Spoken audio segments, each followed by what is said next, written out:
ना এইখানে আসবো এইখানে तार बहन ही तो दोनों जन एक साथ निकल रहा। ये बड़ी है कि छोटी? ये छोटी है बट इसका कुछ भी छोटा नहीं है। हाइट देखो, बाल देखो, बेचारी का देखो चेहरा भी बड़ा है। Thank you so much.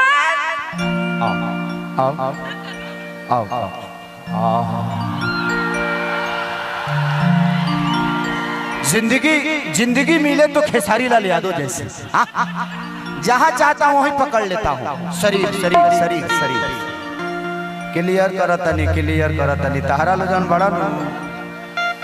मैं अगर मैं कुछ बोलता हूं ना तो ये लोगों के एंजॉय और मनोरंजन के लिए।